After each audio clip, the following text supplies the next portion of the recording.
You have that too.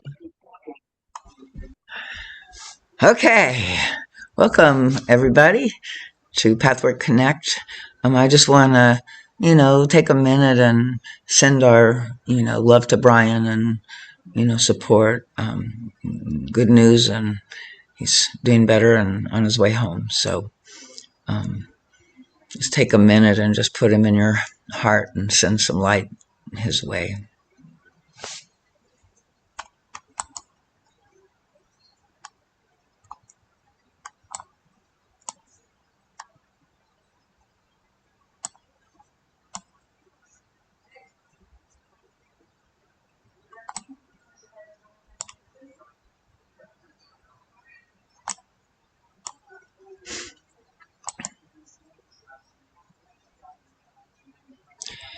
Okay, so coming back,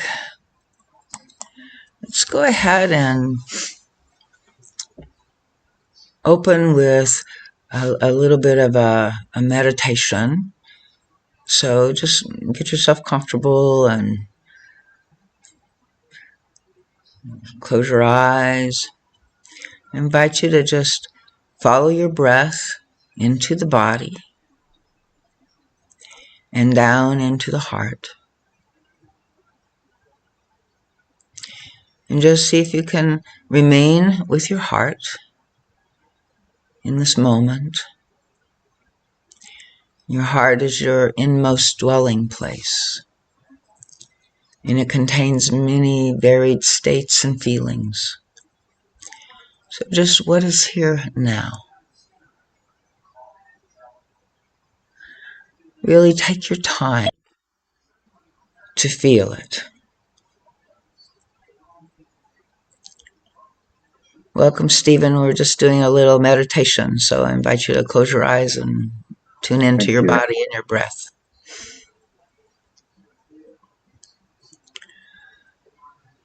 So, focusing there, stay with it. Stay with your heart. Allow yourself to notice how it is, just breathing and feeling.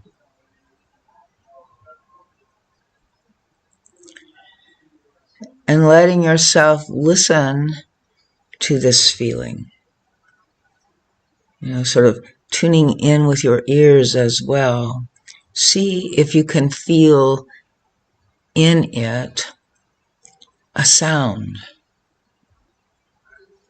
If it could make a sound, what sound would it be making?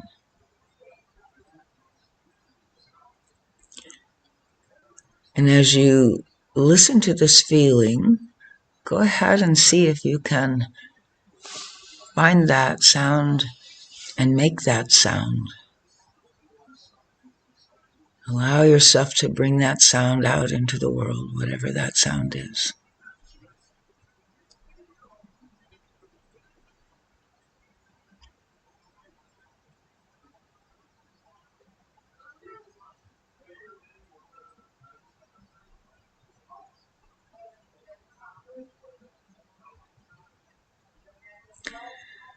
And so, toning the sound for a minute, allow it to move the energy inside of you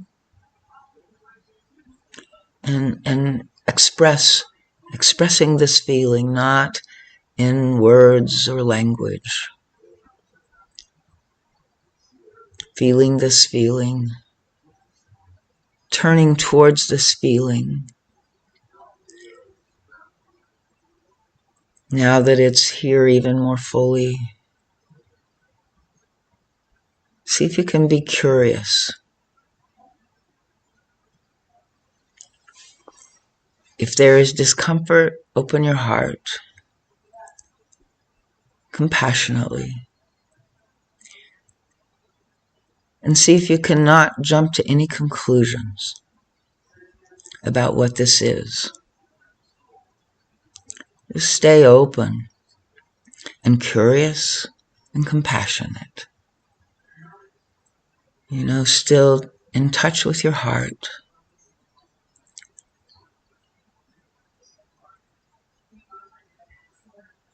See if you can open yourself even more to this feeling and say to this feeling, "Hi, I see you." I notice something inside of me calling me.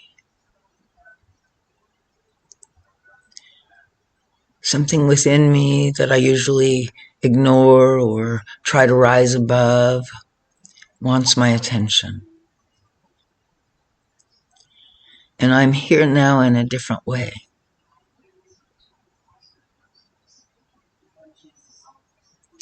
I am here listening, open, curious, wanting to learn more. See if this helps deepen your connection with this feeling and welcome it. Even if you don't know what it is or you don't like how it feels, it contains everything we need to live a life without suffering.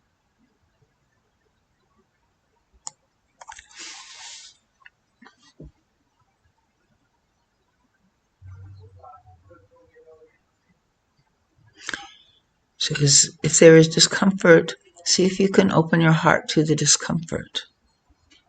If you don't understand, see if you can accept and open yourself to not understanding.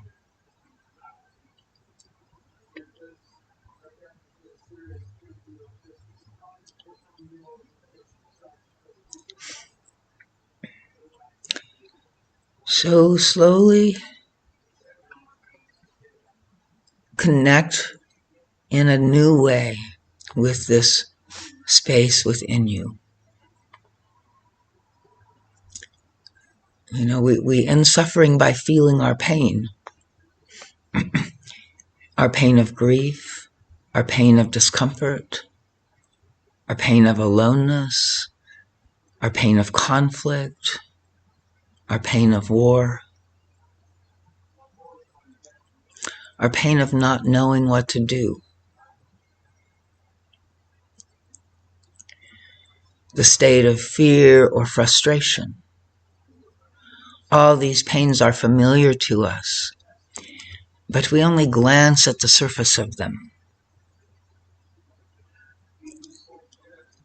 Once we label them, we think we know them.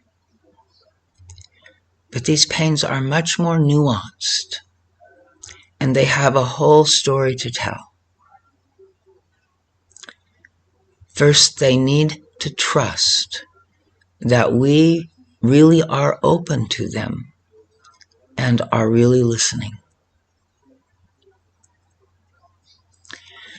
They need us to be in right relationship to them, to welcome them, to not judge them or argue against them. So tell them you are here and listening.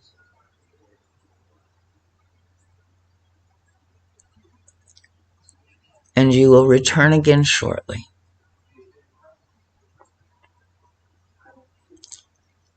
Thank them for revealing themselves. Give them a hug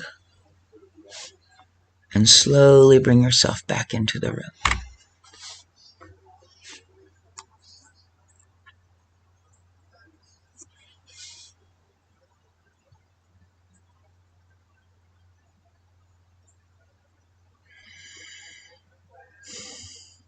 So let's do a go around and sharing. I would love to hear anything about, because we want to go a little further into this, process and experience. But also, I know that there's a lot of big waves in the world rocking our boats. So, if you feel like there's something that, you need to, share in this group, to be held and supported, please do.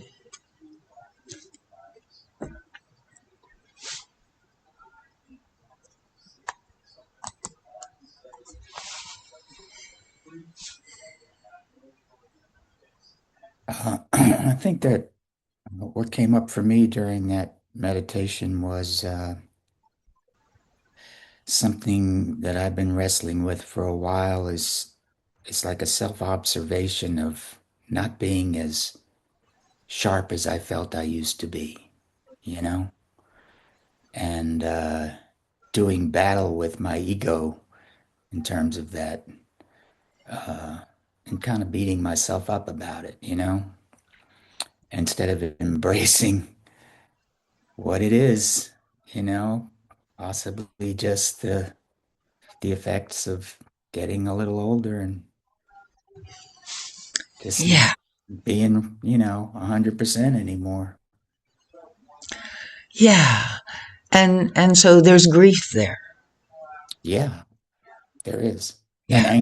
but there's the anger is like That's shading. part of the grief. Yeah. Yeah. Yeah. And so yeah, so that's and then, we reject and try to, you know, get past it or judge it, and then we're in a tangle. Like one part of us is trying to control or correct or, it's not in good relationship with, Right. so we're in this internal split or conflict the guy talks about. And so this is where we struggle and we suffer. So when it gets to that level, now we're in suffering, Yeah. right? And the answer, really is to, go ahead and be with both sides. Even, it's like we need to acknowledge the part of us that, is in grief and doesn't like this and doesn't want to, doesn't want to be here in this way. And then we also have to, feel what that brings up in us and receive that, ally with that, and allow, I think, the process of the grief to move through us. I don't know if people are familiar with this book by Francis Weller called, now I just space the name.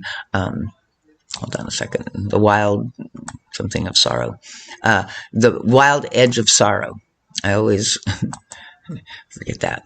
But I really appreciate this book, and so highly recommend it if people want to, and we'll do some more work with that. But let's continue. I hope you don't mind with small, I think I just want to kind of teach off of each person's sharing.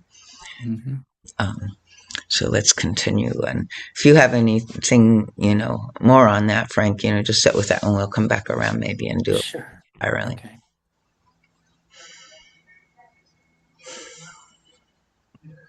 Hmm.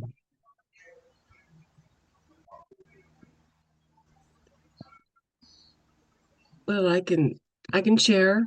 Um, I can really piggyback off of what Frank said. Boy, do I notice the aging process. I do notice my brain getting slower as well.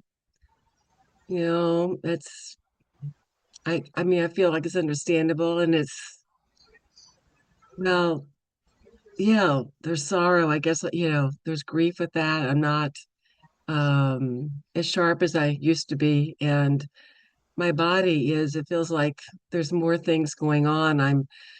Um, I have a hip that needs replacing, and just managing it out here. So I'm using a cane, and I'm not walking.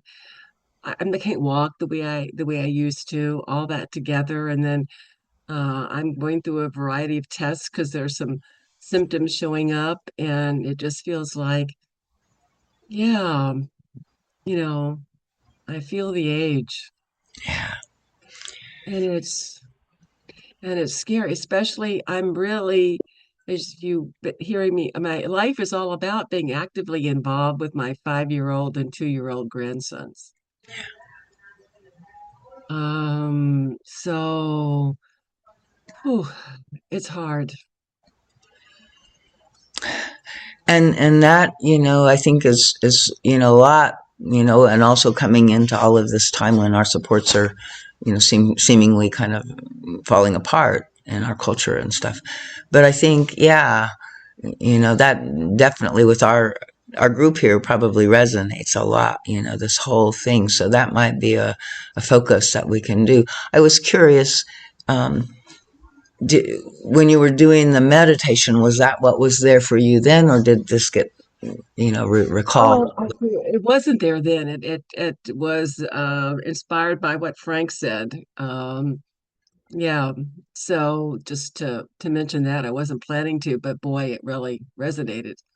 Right. Um, and I guess there, more it does feel, oh, I- the challenges of living with, I mean, I sleep, I may have a room in another house, but I'm basically living with my daughter, and son-in-law and grandsons in the sense of that my focus of my life is there. And the dynamics of relating, they're not, you know, there's certain things that we share in terms of values, but we don't share this understanding of presence to each other the way I feel like we understand it, and I really miss that. So You that's kind know, of what came up in your heart when you were tuning in. yeah, I mean that's kind of what and I treasure. I mean, my daughter and I mean the healing that has been happening for years since my grandson was born is feels like a miracle, and that's why I'm willing to really do sacrificing a lot. I'm willing to sacrifice a lot for this, and still, it's like the balance you mentioned, and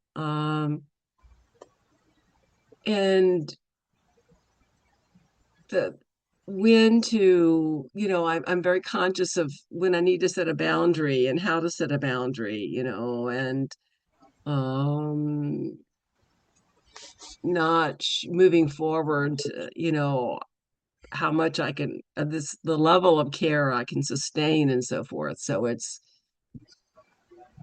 a new life and it's very challenging. And I'm thrilled to be doing it. And I miss my old life as well. I miss more contact with my peers. I miss my teaching. I miss my writing, and I don't have the bandwidth for it. Yeah.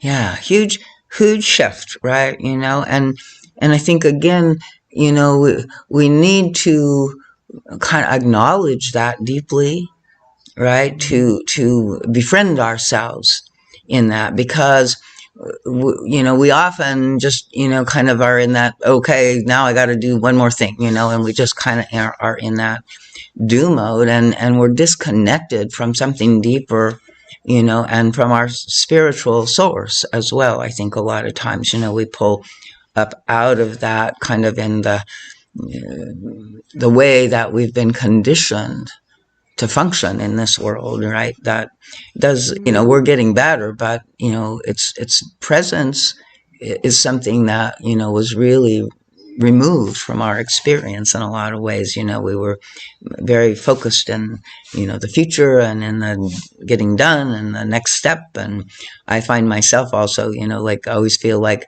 energetically I'm always one step in front of myself if I'm in a do mode at all. So but yeah, so to come back, you know, to offer that, in this family, to strengthen it in ourselves, I think is part of our task now. And then also, I don't know, this came to me, see if it, is useful for you, but sometimes we do, life just needs us to serve, be in service, to give more than we really feel personally that we have within us. And mm, that to me feels like, well, if life really does want that and need that from us, then sort of life can be the resource, or divine or spirit or God in some way. We need not to again be isolating ourselves separately and doing it ourselves. Right? It's kind of like lean back. You can even imagine, like a kind of beam of light coming back into the heart, back of the heart chakra, like a mm, hand on the back of you saying, I'm here supporting you. I'm mm, energy. And when we are not connected to that kind mm, of spiritual support, I think, mm, we run out of steam. and then we're tired and grumpy, and it's hard, right? So, that can sometimes give us a little more. That there's a saying, who prays with God never tires. I don't know if that's totally true, but I know that it does seem to help, right? If we have a big thing on our plates, and to stay in that connection of presence. So, Thank you.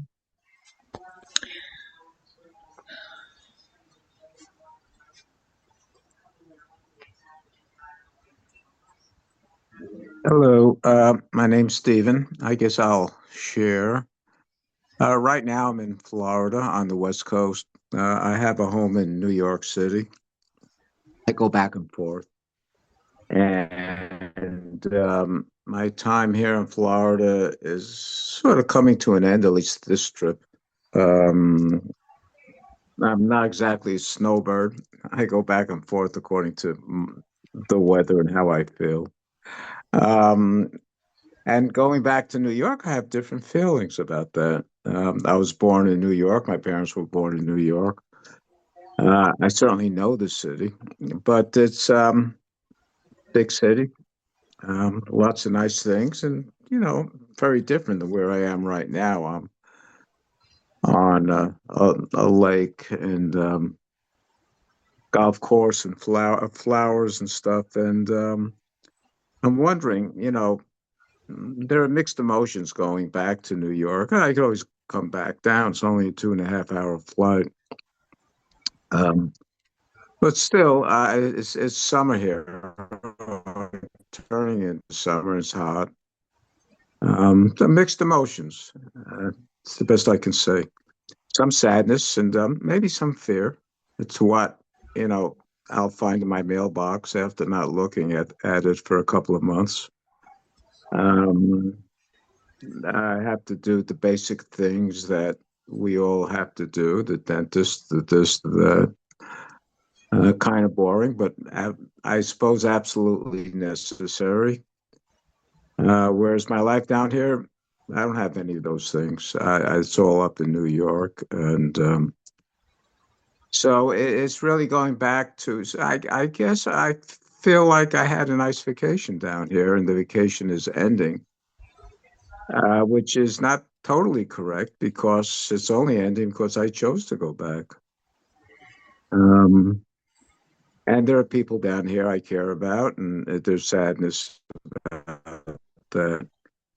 And even though I was born in New York, I've traveled a lot and I haven't been to the city a lot. I haven't really maintained a whole lot of friends and relationships. Well, at least that's the way it seems.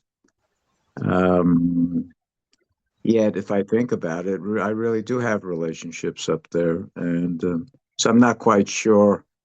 I tend to maybe push people away a bit and a bit or more than a bit. So I emotionally and physically. And therefore, I kind of feel like there's a certain degree of loneliness going back to the city. So there's a lot of mixed emotions. And I keep reminding myself, I'm only 2.5 hours away.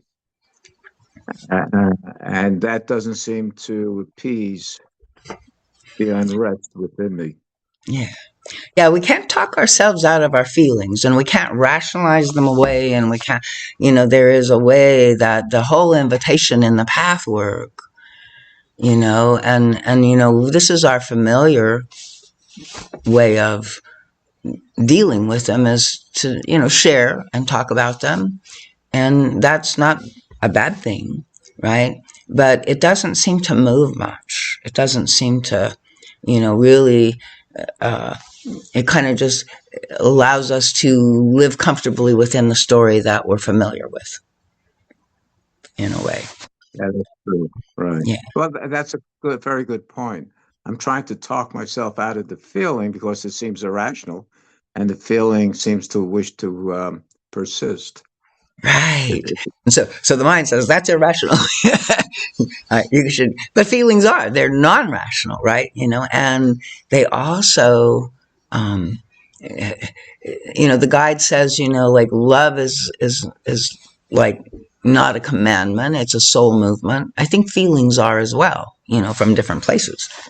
But there's a way, then what do we do with the soul movements that we have? Do we try to control them? Or do we surf them? Right? And it's kind of the image that I have, is to really be present. And as we get deeper into the presence of these feeling states, they actually move and transform themselves. We don't have to actually do anything, but be in this place of acknowledging them. And so yeah, I think what you're, like where we are in this, morning, is kind of like dealing with the kind of the chaos and all of the stuff going on, and maybe small things, like little, issues in our lives. And yeah, we're just used to being in the rational kind of attempt to manage ourselves. So I want to, Right. yeah, okay. So I didn't mean to cut you off. Is there No, you didn't. You didn't. That's fine. And then, as people saying, I'm aging and taking care of the things in New all the York things, right? aren't as easy as they were. Although I'm certainly capable of doing it. And I just rather be down here and doing what I'm doing rather than New York. But and then I question, and I'll end with this. And I question, well, why go back? I don't have to go back. I have a home here. Um, I don't know. I'm really not sure. So this is where this little process of working with our feelings can help you answer that question. Like that, the mind can't figure it out. It's not possible. There's a this and there's a that, so Right. you know so the mind gets lost in sort of not knowing how to evaluate, but our feelings, our inner heart space does that.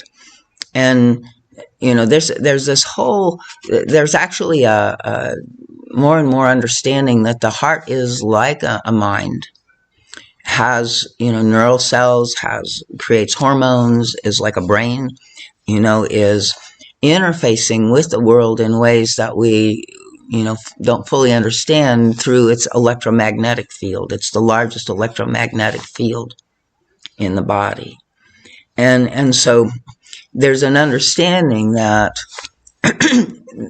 there's so much more information. We go to our brain, our heads, to figure it out, but there's actually, it's in our bodies. We're embodied, and it's in connecting through the heart to our bodies that we allow a process that can actually transform what we're feeling and sitting with, or get clarity on a decision like you're in the situation of. Right. And I'll just say that, of course, I didn't grow up with that. It's not my culture. My culture is work with your head, be smart, go to school, get degrees, etc., etc.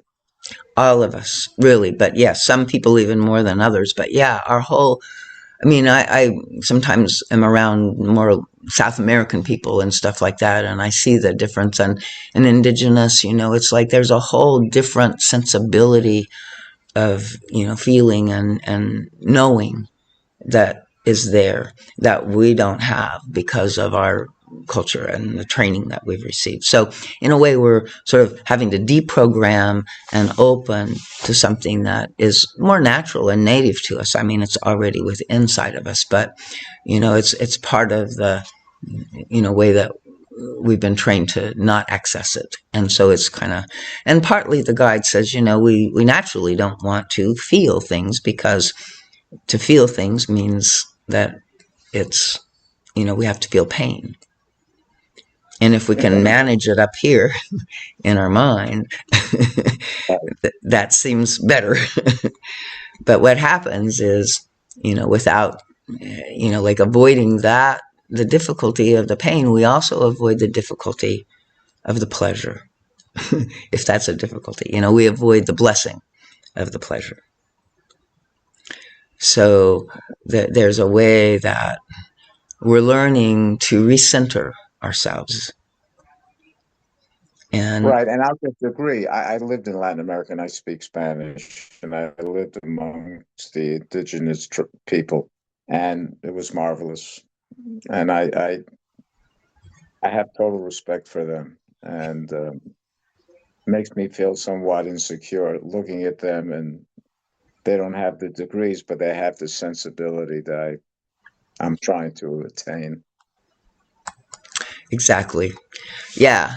And so I think the basic way that we can do that, right, is just to really work with this sort of the meditation that I offered. I don't know, seems like maybe people were not able to follow it completely. So I don't know, like that's a beginning state that we can deepen into. And so let me sort of see if we can explore again a little bit more, like how do we connect and stay present to our own feeling space.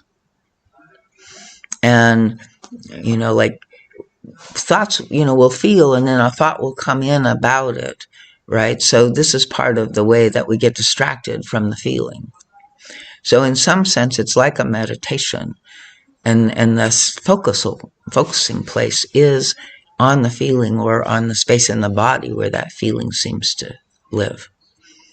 And we want to feel that through the heart because we want to be in right relationship with it. And that kind of helps us bypass our super ego, our idealized self-image, our controller, that always wants to have us be different than how we are. So this is a process of resting in where we are.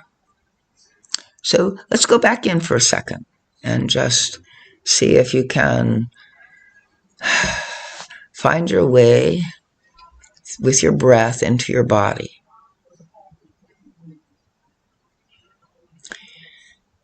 And then connect with the heart. And let's just focus there. There's other places to focus, but let's just stay with the heart right now. And see if you can just try to describe, and it's a sensory language or it's a metaphorical language. There's 100 elephants sitting on my heart, or I feel a wall, or I feel a, sharp pain, or, what sensory experience can you name? And if, it takes a minute maybe to try to find a word that sort of fits, and it may not exactly fit, but if we just say hello to that feeling and say, this is what I think you're showing me. You're showing me this sharp pain. You're showing me 100 elephants sitting on my chest. It will actually respond to you. But it needs to feel that you're curious, you're open, you're listening deeply, and you want to know. And you don't want to tell it what it is, and you don't want to jump over the top of it. You just want to wait for it to show you what it is.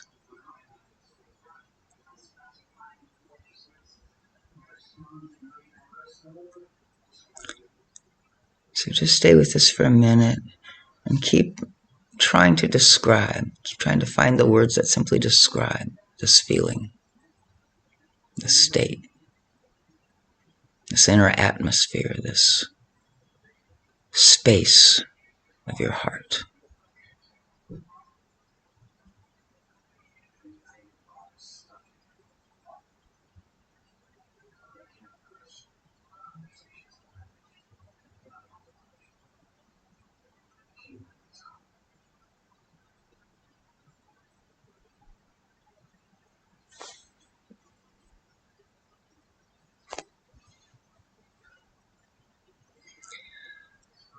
So let's start there and then see if you can stay with that place, but kind of come back to the room at the same time so that we can not leave that space and go up into our heads to talk about it.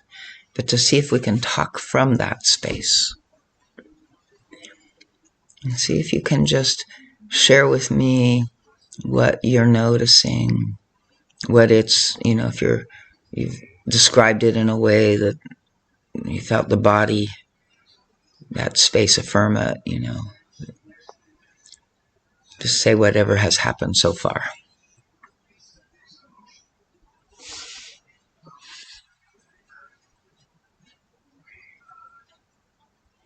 Oh, I'll just, what's coming up for me is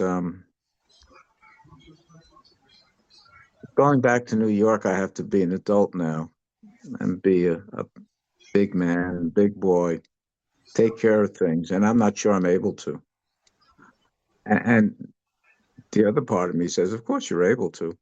But there's that child in me that says, I can't be a child in New York. I have to be the adult.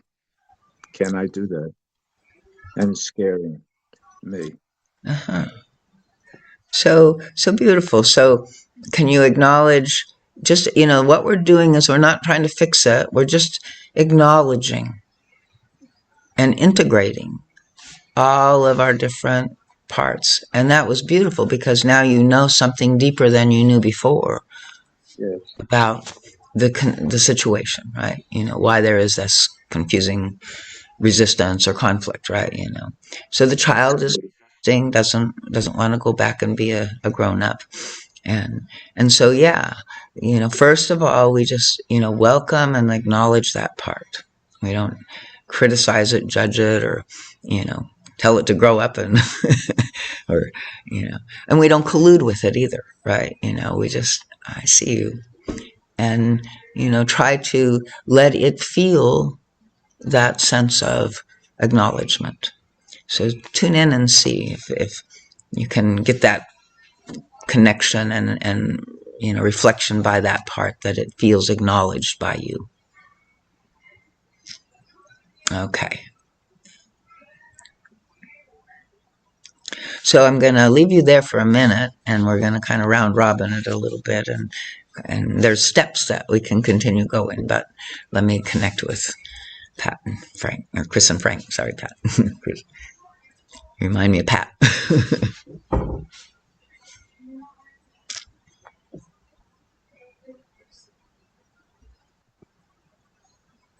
Well, I'm aware of fear, of a lot of fear of being overwhelmed and overtaken by my family and sort of feeling vulnerable, body and mind feeling vulnerable and being kind of overwhelmed by and lonely.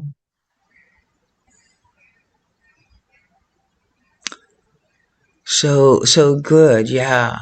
So can you really acknowledge, again, there's an, does it have a felt sense of feeling incorporated, or relaxing a little bit, given its what everything is up with it, just by the fact that you are here seeing it and acknowledging it?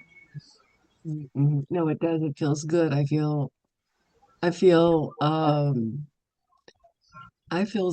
some peace. It feels really good to be here and feel seen and connected to people. I feel like there's, kindred spirits. Yeah.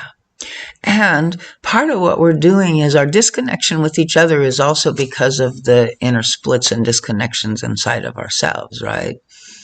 And, we're all in different relationships with these inner parts of ourselves.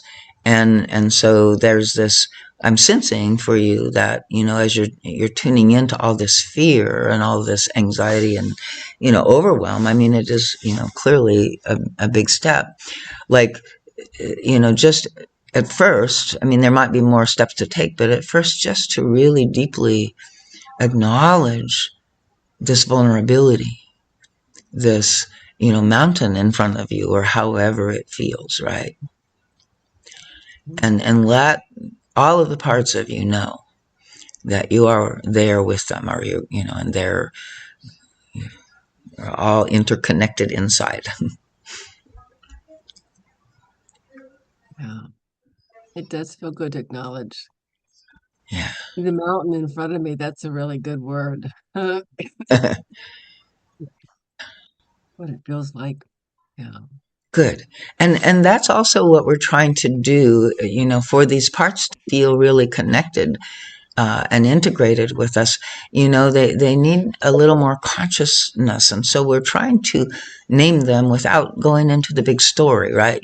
So like these metaphors, like the big mountain in front of me, that if it relates, I mean, we're trying them on for size, and the part itself has to affirm, yeah, that's what it feels like, is a big mountain, it's like, and then that part can feel acknowledged by the fact that we've actually accurately grasped how its experience is. Right? So good. So let me leave you there, and we'll go deeper, but let me check with Frank and see.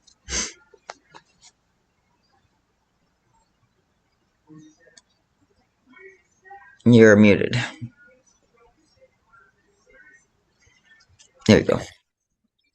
Yeah, for some reason my panel at the bottom of the screen was missing for a moment. Um,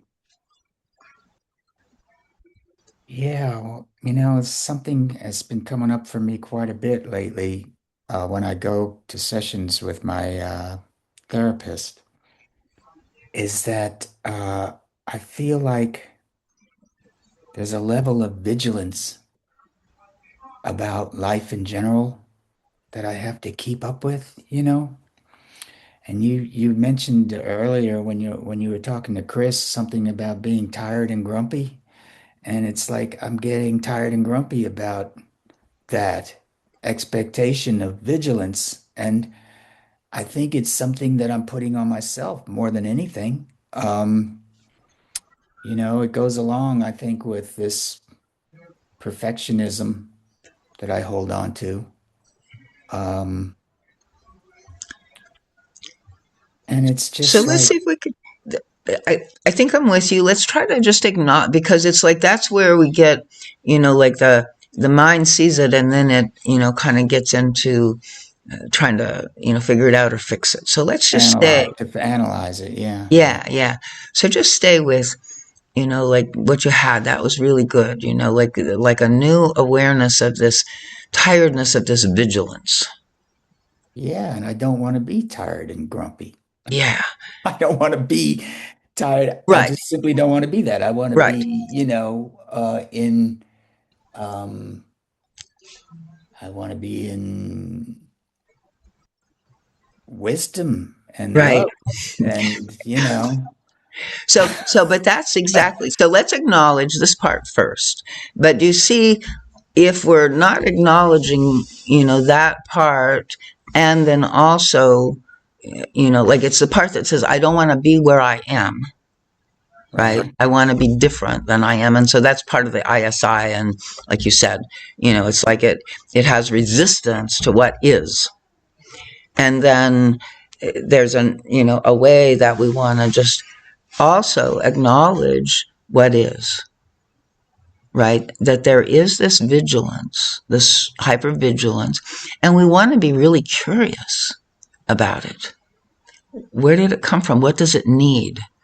Who is this in me? And how can I meet it, acknowledge it in a way that can relax it, can like allow it to feel like, oh, I've got somebody else here, aware of this job that I'm trying to do, and they're telling me, it's okay, I don't have to do it, or it's like there's again this relationship between sort of your higher self, right, your heart, and connecting through the heart, from the higher self, the observer, that is this compassionate, curious part of us that can then, be present and just acknowledge all of the different parts. So here's the part that doesn't want to be this way, and here's the part that is this way, right?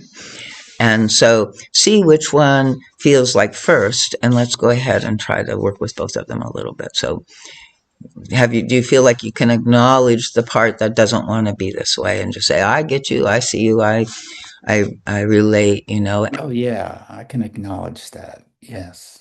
yeah. But I And then, also, it's interesting. It seems to be, to me,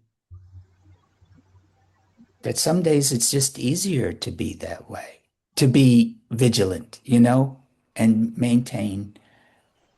Like some days it's not a problem. And then some days it's just like, oh, I'm too exhausted. I'm just tired as hell from this. I need a break. Like I want a place in Florida, like Stephen has, where I can go and be a so, kid for a so while, how you get you that know? break? Yeah, exactly. And so again, this is a state that possesses you in a sense, probably there because of the, past trauma or whatever that you've experienced, right? So how do we dissolve that, right? How do we take our self in presence, our higher self, and come and meet that place and be with it in a healing way, right?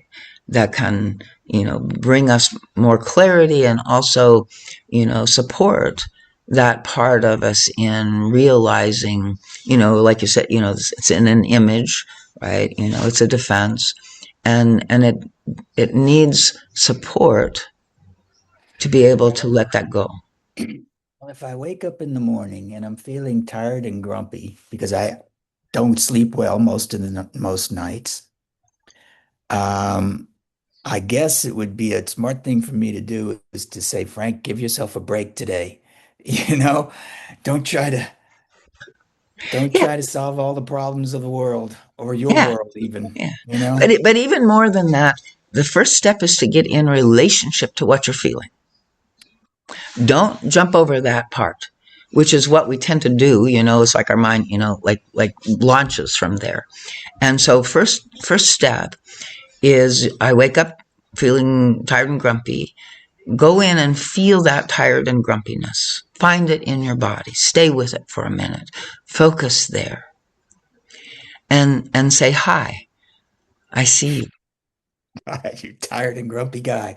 Welcome to Yeah. the world. Yes. Embrace it and say, and you may even have a sense of why it's tired and grumpy. I didn't sleep all night, so I hear you. You didn't sleep all night. I acknowledge that you feel tired and grumpy. That's like the thing that allows then the next thing to happen. If we don't get that part of it, we get kind of lost in either the resistance or the merger with the Mhm, feeling. mhm, And if we can really sit there consciously, take a minute, and again, we have to be aware in our body, but you seem very aware when you wake up grumpy and unhappy, that it's there. So that's great. You know, deepen into it. Let yourself actually sink into that feeling, but don't sink into it in a merger space. Tell yourself, I notice something in me wants my attention. There's a tired and grumpy space, and I am my higher self noticing. This is the objective observer, right? mhm, That there is something in me that is in distress. Let me go in my heart and meet it. mhm, mhm. Instead of resisting it. Yeah. Instead of trying to fix it, correct, it's like the first thing is to be fully with it. Yeah. And you will be amazed at how much movement that simple step, and it's the one that we just automatically unconsciously jump over in most of our processing. So, Sure. it's like, and then, from there, there's more steps. So I don't know if we want to kind of go back around. It looks like it's 11:55, so maybe we don't have much more time to do that. We go to 12, and then we have a kind of just hangout spaces that, No, Well, we're actually, already hanging our out. time is an hour and a half. We usually go an hour and a half okay, before the, okay. the So very good. hangout. So then we still have some time. So let's see if we can go ahead and just keep exploring. I think I also want to like I know Brian likes to really be, in a processing space internally with all of this. But well, let's stay with this then. I'm sorry, thinking out loud. So okay, so just see if you can go back in and do the acknowledgement, if it's still there. Now this is the tricky part, because if it's not, may not still be there, and we have to stay in the present. So what's here now? It's like a new slate. And it may still be there, which is great, or it may be something else. So just drop into that heart space and just feel it again. What is this energy, this state, this atmosphere, this weather pattern, this emotional quality?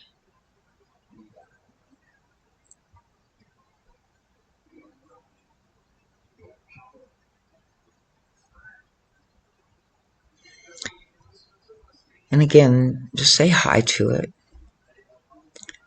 If you find something, like, hello, I see you. And see if you can find that open, curious, and compassionate part of you to go in a little closer, hang out a little longer.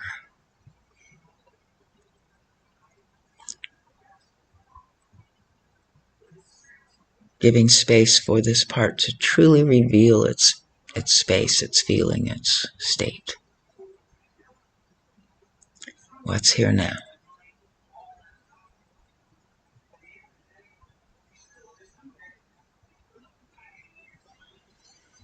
And again, see if you can try to simply describe it. Describe it back to the feeling itself and say, is that right? Is that what this is?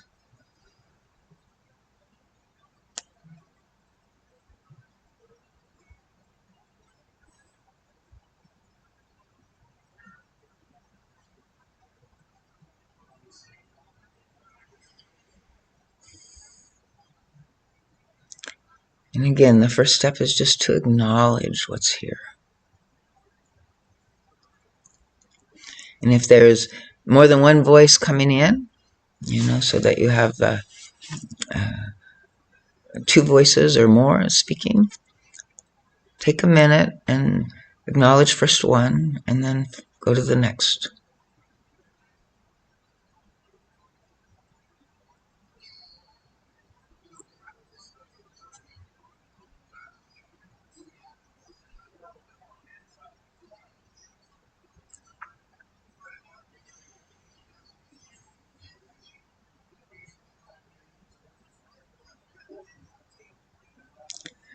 And so, let's see where we are now.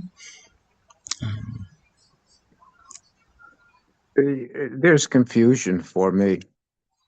I feel my child that's frightened, that's leaving its playground, Florida.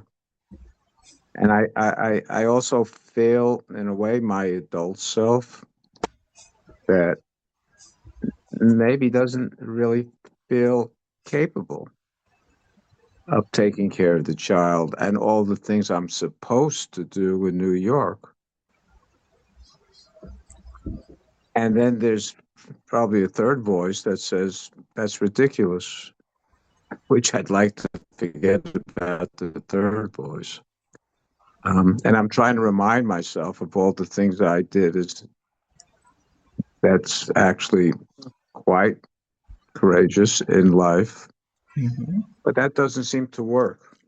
So let's back up a little. And I think you're right, though, that the voice that could use most attention right now, is the adult that is feeling overwhelmed or not capable or something. Let's see if we can understand more fully, like learn something more about that part of you and why it's, what's up for it, right? So can you access that place inside that, doesn't feel like you really want to, or maybe are not capable of taking care of that child and going back to New York and doing making all that effort? Or Right. I'm not sure there's a sense of not feeling capable, but more a sense of I really don't want to do it. Good.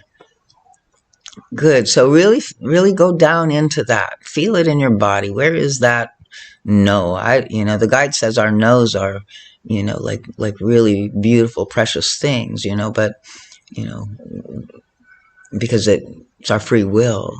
But this part may not know ultimately, what you truly, all of you, needs and wants. It just knows what it needs and wants. And so we want to go ahead and acknowledge it and learn more, like, why do you not want to do this? Can you drill down it, like really drop into the feeling there of the resistance and sort of let it speak to you more. Like, I'm here, tell me what feels so hard or so unhappy about going to do this. I think there's a lot of resentment. Like it's like I'm supposed to be doing these things. I don't really wish to. Um, and I resent having, in quotes, to do things to maintain my life and to keep my life Right. So you're going. you're in you're in a war inside, a split, Yes, because yes. one part says you should be doing this and another part says I don't want to be doing it, I right? don't want to do it, and I've got my child to contend with on top of it, Well, that's and probably part of the child, but yeah, let's stay with this. One part says you should, you must, you're supposed to, you have to, and then there's this rebel inside that says, shoot, I don't want to do that. That doesn't, no, you know, yeah, right. Mhm. And why do I have to do it? Right. And I don't to do what?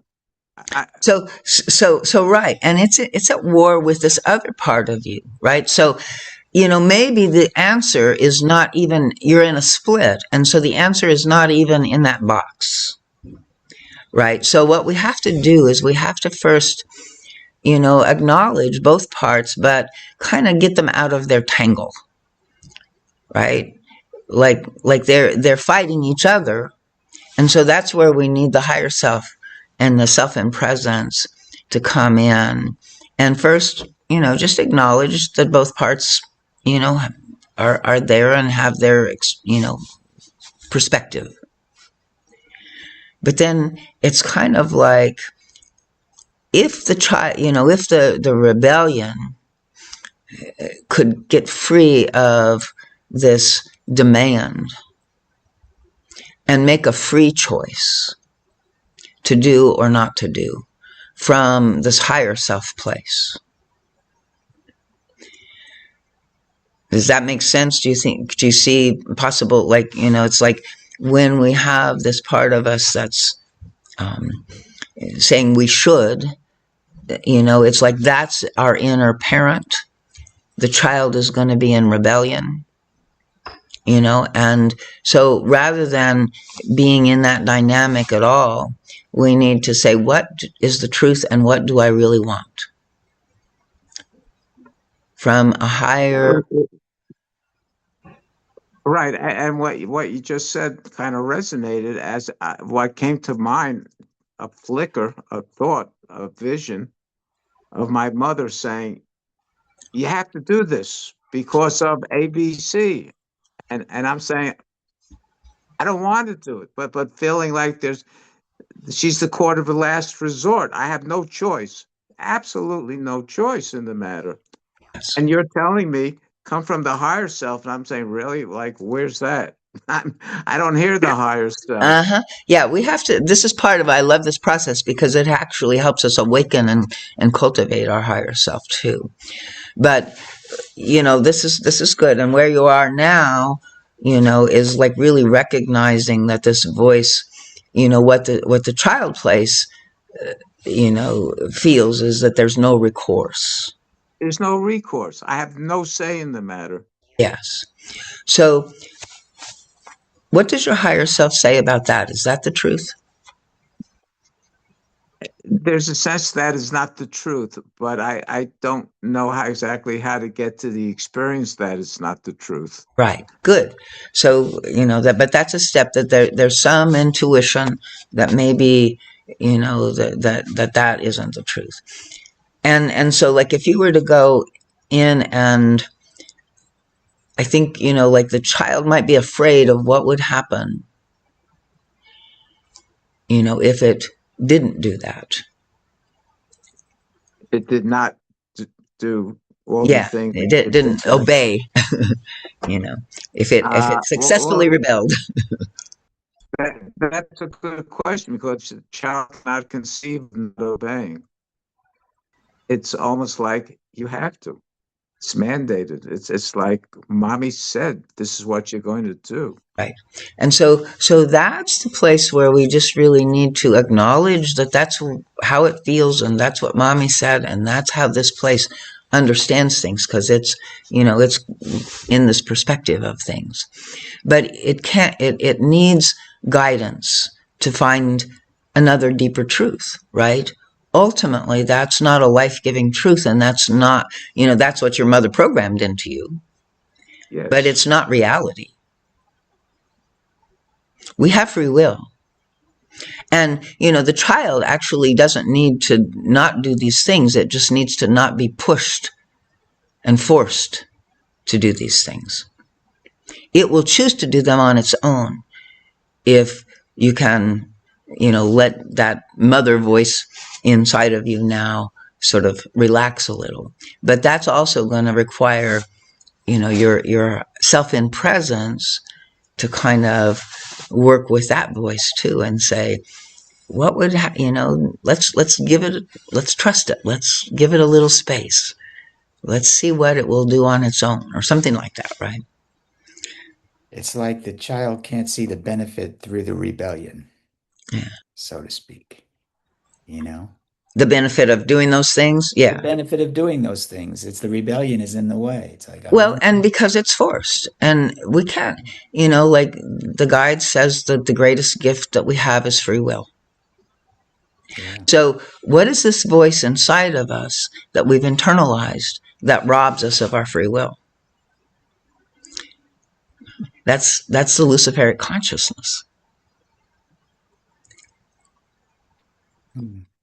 Well, I'll speak fast, but for me, what's coming up is my mother, who was a Yes. very strong woman.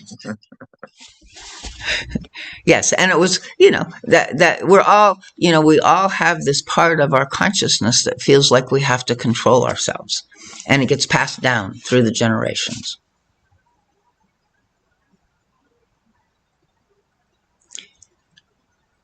And so the superimposition of that, the guide calls it an alienated consciousness that, you know, is not even us.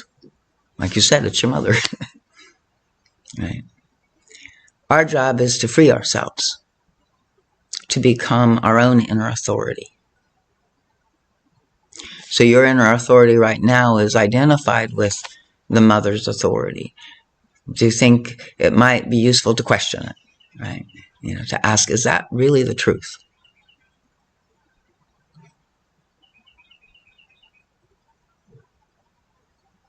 I don't know. Yeah. And that's a good place to start, is to just open into not knowing, it's like, and curiosity. So I'm going to pause you there for a minute. Pat or Chris, are you doing okay? I'm not sure. Yeah, no, I am. I'm doing fine. I'm here. I'm with you. Okay. So I don't know if that's also an invitation if you want to go next in this round, but Oh, well, I was both listening and following, your process with Stephen, with Frank, and also just where am I? I'm still I,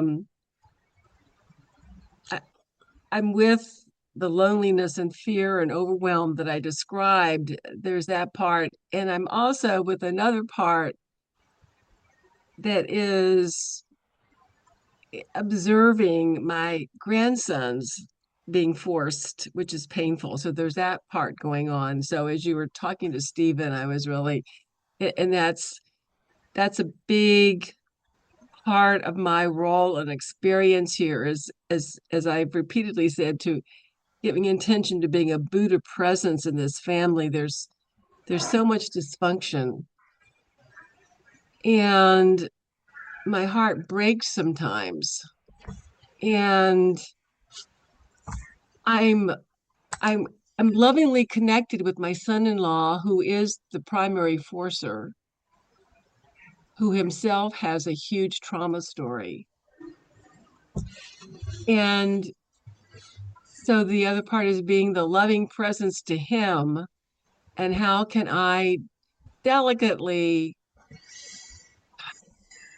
influence him and have him still feel trust and my caring for him. So I'm walking all those parts. Wow. Yeah. Another wow. Yeah. Yeah. So I don't know. What comes to me is, God's really got you in service, Chris. What, say that again, God say that really, again. you're being really called to be in service in That these is, I am huge called, ways. and my life is of service. It's like my whole, I had this career, and now all those things in my career are being used with this family. It's like and then I have, my own inner work, and then just being present. Just that's and which takes a huge amount. Simply being present takes everything I have. So that's why I just feel fed by this, by being with you guys. That's where it's feeding me so I can just have the energy to be present. Yeah, exactly. And I think it's also like in some ways, I think life is kind of putting us in these circumstances where that kind of is the curricula. To do to work harder, and like the squeeze gets, and the only way we're going to do it again is not because we should, but because we want, because we love, we're in service, right? And that, I think, is going to, and my belief is that this being in presence is a state of human consciousness that we are actually evolving into permanently. Mm. So all of this practice work and all of this call to being present, right, is setting the stage and the foundation for a true metamorphosis of human consciousness to free itself from karma, egoic kinds of, processes, and be in the state of service, moment to moment, totally surrendered and free and totally supported in it if it's ours to do. And so I don't know, and just naming that, maybe it's like kind of the vision perhaps, that can also guide your work now a little more, in a larger way. Well, it really feels helpful to have you name that my calling to be of service. That's what it feels like. That's what my life is now. It's about that and not so much about what do I want to do, this moment, and what do I want to do for fun, uh, though not that that's gone, but and not that I'm going to be a martyr. I'm very consciously choosing it, and it's not a should. And then there's the balance. So that's beautiful, right? To know that that's what we're doing, that we're consciously saying yes to it, and that like we also need to receive, and like you said, be supported, drink in what we need so we have Yes, what we can give on. So yes, thank you. yeah. It feels good. Yeah. And I just want to also, maybe segue a little bit from that, like you were mentioning, the grief of watching, the enforcement, or the, working with the children and watching, the father also in his own trauma, like passing it on in some sense, but there's a way that I think I want to just summarize a little of the different types of grief that is named in this book by Francis Weller, because I think it's useful, to see how much grief in the world we're, sort of not consciously feeling. So he talks about the gates of grief. And he says that there's a grief for what we haven't received, the sorrow stemming from unmet needs, such as a lack of unconditional love or adequate support in childhood. There's the grief for the losses of the world, the pain felt for the suffering of the planet, violence, injustice, and ecological degradation. There's the grief for what we may never have, the sorrow over unrealized potential, hopes and dreams that will never come to fruition. There's the grief for ancestral losses, the pain carried in our lineage from unresolved wounds, traumas, and unmourned deaths of our ancestors. Mm-hmm.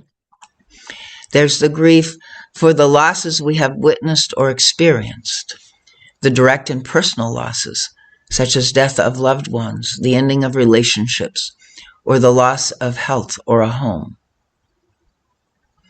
We're talking about the loss of health, the, grief of this aging process, right?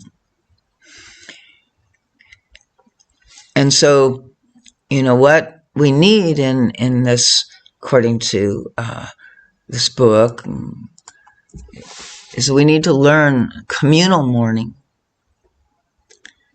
right? We need to, it's kind of like what we learn in Pathwork, where we are, learning how to be with other people's pain, right? And be with that, and how good that feels, like having this time to share with each other all of this truth about our feelings. And so it's a way of communal mourning that is deeply, deeply needed in our culture. And thank God for Pathwork and our practices, because we have more than many people do. We need, it's a kind of isolated nature of grief in the West. And so we need ritualized spaces for sharing and processing sorrow. We need deep listening and presence. So this is cultivating a compassionate relationship with sorrow, viewing it as a wild, necessary companion rather than an enemy to be avoided.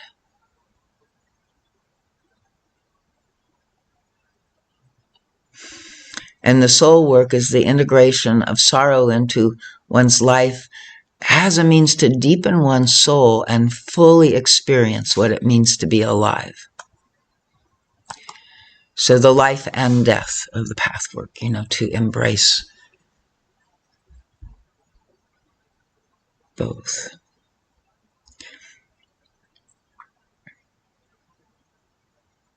What just came up for me as you were reading that is this is sort of switching to another topic of it. You mentioned, I think, sort of permission earlier to do, but to bring to acknowledge the feeling of sorrow about current events, about and that can bring, because sort of I'm constantly having an awareness of I'm kind of obsessed with paying attention, but I want to pay attention without being activated, and I can do that to a certain degree. And I use the course of miracles concept of forgiveness, and that helps. But but I just felt a sense of more peace as I sort of sunk into the sorrow of all the pain that we witness. Yeah. Of that's going on in the world. That, to me, I just feel in my body of the sorrow and pain of it. Makes me feel, it's just a slight element of peace in really acknowledging that. Right. Yeah. And I don't know that we have any comprehension, like ultimately I think collectively we are one in some deep sense of that. And yeah, everything going on in the world is, you know, a lot of grief and sorrow and a lot of other people suffering. And it's kind of like, what do we do with the suffering of others? I mean, our own is one thing as well, but it's like how to hold a space. And also, if we're in too much witness of suffering, like you say, it activates or triggers, or, we end up waking up after a sleepless night feeling grumpy and tired, right? Um, so there's a way that I think we are really being called also to find a way to work with this current world transformational situation, because like it's probably in some sense, ideally, hopefully, prayerfully, a rebirth. um, and yet, it in order to for something to be born, the wheel says we're in a dying process, and dying, the loss of everything that we've known in some ways, the loss of our life, like as we're aging, of all of the institutions and the way things were, of, the way that we had hoped things were going in a positive, caring direction for the world. And now everything is just completely upended, and, we're witnessing horrors to our Mm. sensibilities. Well, I think And it's it's easier for me. It's easier for me to be angry about it than it is to process the grief. It's just that simple. It's easier for me to be angry at Trump than it It's is to more be pleasurable. sad It feels than it better. is to be sad about the state of the world, you know? Or than it is to process the sadness about the sad state of the world. Right. Uh, Feel your own grief over it. yeah, Yeah. yeah. And it's just easier to be angry. Yeah. And the guide says, like there is a way that anger feels better, right? Yeah. But it's partly where we don't understand. Again, oftentimes the defenses feel better than the actual thing until we actually understand that, the soft pain can, be the tears that allow the rebirth, the growth to happen again. There's a fear for me, there's a fear of like just becoming depressed. Yeah. And then, That's different feeling. needing Yeah. some kind of drug to manage the depression or something like that. And so, in a way, all of those are states of grief. Anger is a state of grief. Depression is a state of grief. Denial, all of those are, according to the, science of and the studies of Elizabeth Kubler-Ross, are parts of our grief. But we can get kind of hooked and stuck in any one of those. And I think that the healing grief that we're seeking is this, like allowing ourselves to feel the hurt, the pain, and then that, just the truth and acceptance of the soft pain, you know, of the way it is, like I think allows the, I go in my body and I don't even know what's there. And most of the time I will hit a place of releasing of grief. And I may not even know in the moment what that grief is about. It's like just, spontaneous sobbing Mm, and tears. And in the process of that, sometimes I do make the connection. Oh, this is, this is how, what I'm grieving, right? mm. This is the other way that we have so many little places. And when we try to do grieving with our minds, we get lost again. Can't do it. Yeah. And like for me, it's easier to watch a sad scene in a movie and have a release of emotion through that than it is to have a release of emotion through my own basic day-to-day sadness, you Yeah. know? Yeah. It's like, So good awareness, and that would be something I would maybe kind of be curious about. yeah. There's something inside of me wanting to get my attention. Why is it that I am unable to allow my sad grief to flow. And, like you're saying, it's better to be angry. But those are all kind of our superficial answers of what we already know. And in the feeling itself of that resistance, that no to feeling anything sad inside, we might, actually discover something that we didn't know, something in the unconscious that can help clarify and move forward our understanding.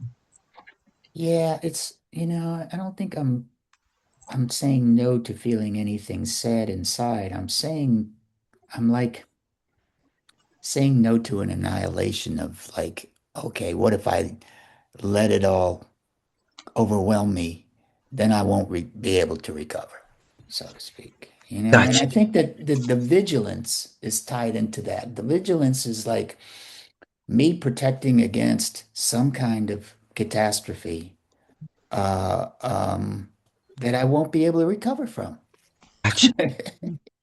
Yeah. I don't know So, how people recover from stuff like real, real like physical disasters, like their house being blown away in a tornado or something like that. I don't, I'm like, how do they, I watch that and I'm like, how do they recover from that? yeah. How do you handle that? So this sounds like, one of those deep griefs, ancestral or, something, childhood, maybe both, past life, whatever, I so wonder. yeah. I wonder. Yeah. So, like allow yourself, to like what you're saying is you're afraid. So so, there's this fear of, and so we want to acknowledge the fearing part. Yeah. And like uh, again, your mind can't figure it. How could you possibly do that? Your mind can't know. So this is where also in the acknowledgement of the fear, we're also activating the acknowledger, which is our higher self.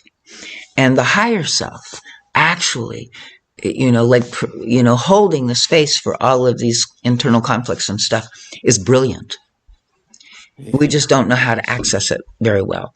And this is one form, one way of doing it. So if you can go in and just sit with, the truth and acknowledge the truth from the higher self, that, your vigilance and your terror of being so overwhelmed, that you can't recover from it, is, you know, uh, there, and just, feel it in your body and say, I see you, I'm with you, and I'm going to, this is in the meditation for three voices, the guide says, listen to the child and then ask the higher self. So you're in the middle and you're feeling the truth of the child, and then you're lifting it up, to this self in presence and saying, okay, this, I don't know the answer either. This is where I'm sitting. I'm seeking, like illuminate me in some way, like your prayer happens at that point, so that you're not trying to figure it out or do it yourself, because you've tried and you can't. It's like it's just a pattern and a cycle. So we have to have the intervention of the wisdom in us, which is what you were saying, like you would want to connect to that wisdom in you. That's who you want to be. So Yeah. this is how to do it, right? I want to be connected to the courage, the love, and the wisdom. I don't want to be the tired and grumpy guy. So what you need to do is allow that part of you that is the wisdom, is the compassion, is the curiosity, is the love, to acknowledge the tired and grumpy guy. Mm. Mm.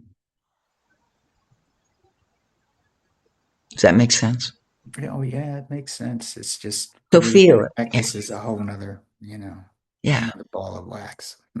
So what's the ball of wax? Putting it into practice, So waking up and saying, okay, I don't feel like really being on my game, I don't feel like doing battle today, you know? Can I take a break from doing battle? Uh, so ask your higher self, what does it say? the higher self is saying, yeah, you can do that. take a rest today and pick it up again tomorrow.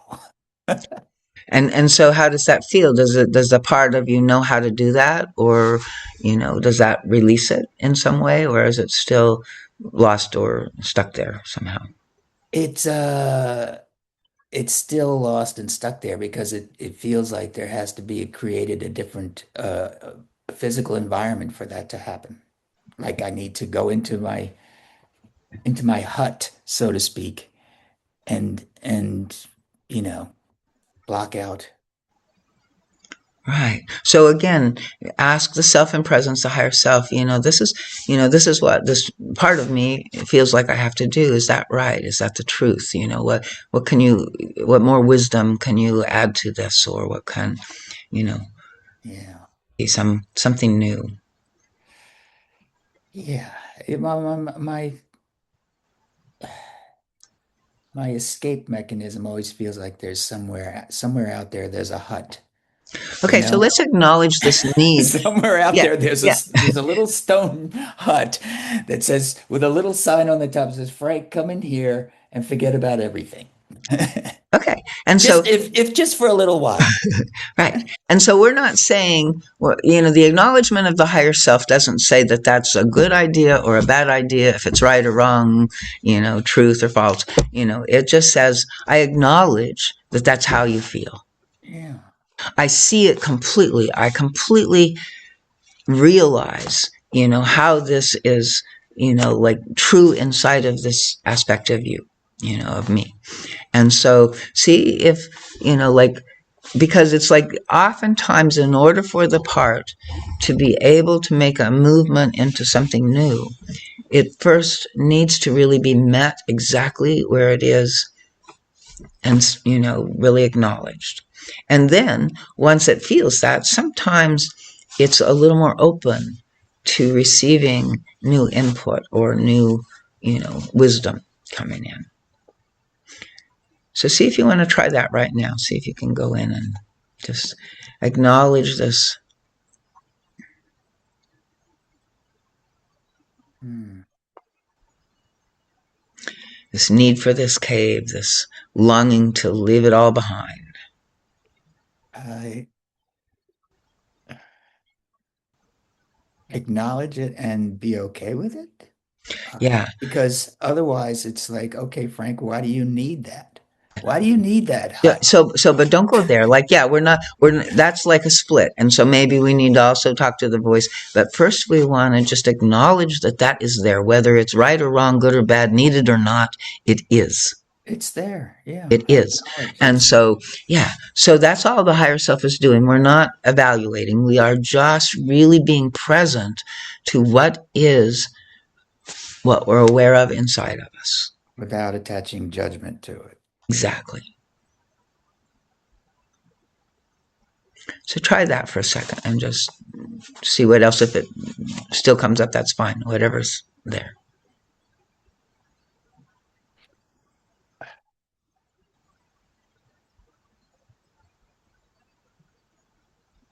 Well, it feels like a place that I've actually been to at some time in a past life, you Okay. know? It feels like a place I that I did go to. Okay. Yeah. So good. So we can just acknowledge, oh yeah, the higher self can see, I get it. Yeah, this is deeper than just this lifetime, or this is big, in some way that feels like it was like here even before this lifetime, right? It's a funny thing about it, when we were in group in Pathwork, I remember Don Harvey commenting saying, I think you were an aesthetic monk in a past lifetime. That's what he said to me. And this is difficult for you. You know, this life is difficult for you. Right. So good. And so, yeah, that's another way of like being acknowledged. And so, like, that's what this part needs from you deeply. Right. And when our other voice comes in and says, well, I shouldn't be that way. Right. We don't get the acknowledgement. Right. So that's that inner split. And so that's why we've got to go up to the higher self in presence to do the acknowledging. And then maybe we also have to acknowledge the voice that thinks that it shouldn't be that way or whatever. But it's like, this is the richest one, and we're just trying to kind of bypass a little bit. Like, the idealized self-image to me has actually usurped the throne of God inside of us. That's a good way of putting it. That it's it stealing. becomes our inner authority, trying to control us and tell us how we're supposed to be, and we listen to it as if it were God. Yeah. But that's not the same as, this is what we're listening, this higher self that we're trying to connect and listen to now. It's a very, very different energy. And it's partly why we've never been able to explore inside, because of this other voice in there, telling us how bad we are and all of this, so we need a whole nother container for ourselves within ourselves.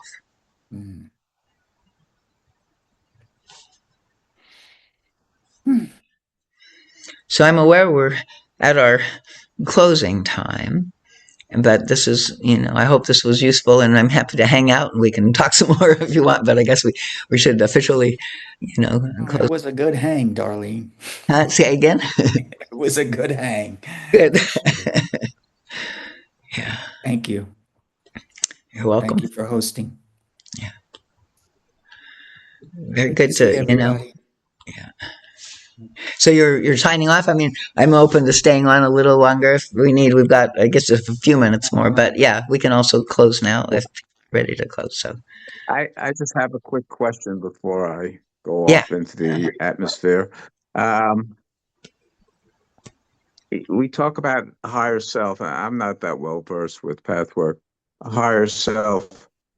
I'm trying to come to an understanding of my higher self. I thought I was contacting my higher self. Well, I do also a Course in Miracles where we talk about there is a higher self. So I'm a little confused as to what Pathwork says is the higher self. How I know I'm contacting the higher self rather than a pseudo higher Right. self. Right. So one thing is that mostly these qualities of open, curious, compassionate. Okay. Right. And this is, the guide talks about our objective observer as being the aspect of our higher self that is most accessible to us. The word objective feels a little bit cold to me. So compassionate objective observer might be another, term that is along those lines. Right. So we need this witnessing aspect of our consciousness that is, free of the judgment and the control or the, opinions about it. And so this is why this practice of, using this observing part of us to just acknowledge everything that we're aware of inside of us begins to build a little bit that muscle and connect us more clearly to that higher self voice. Now, the guide also says, the higher self is, who we are, the angel that we were before the fall, right?